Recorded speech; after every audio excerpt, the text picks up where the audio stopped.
12ই জানুয়ারি রবিবার আসানসোল রামকৃষ্ণ মিশনের শ্রদ্ধার সাথে স্বামী বিবেকানন্দের 163তম জন্মজয়ন্তী পালন করা হয়, যেখানে জুবলি মোড় স্থিত বিবেকানন্দের মূর্তিতে মাল্যদান ও রামকৃষ্ণ মিশনে বিবেকানন্দের প্রতিকৃতিতে মাল্যদান করা হয়। তার আগে শহরের বিভিন্ন স্কুলে পড়ুয়ারা এক বর্ণাঢ্য শোভাযাত্রায় অংশগ্রহণ করে।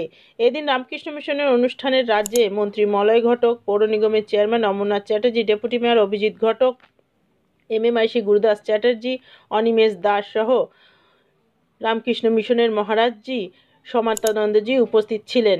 এদিন স্বামী বিবেকানন্দ জীবনের বিভিন্ন দিক নিয়ে আলোকপাত করেন স্বামী সমাত্মানন্দজি ও মন্ত্রী Malay Ghatak. Green Asansol, clean Asansol. Swami Vivekananda merit cum merit scholarship রাজ্য সরকার দিয়ে থাকেন। মাননীয় মুখ্যমন্ত্রী এই স্বামী বিবেকানন্দ নামকে বেছে নিয়েছেন। যারা উচ্চ শিক্ষা এবং ভালো পড়াশোনা করেন তাদের জন্য স্কলারশিপ প্রদান করার জন্য।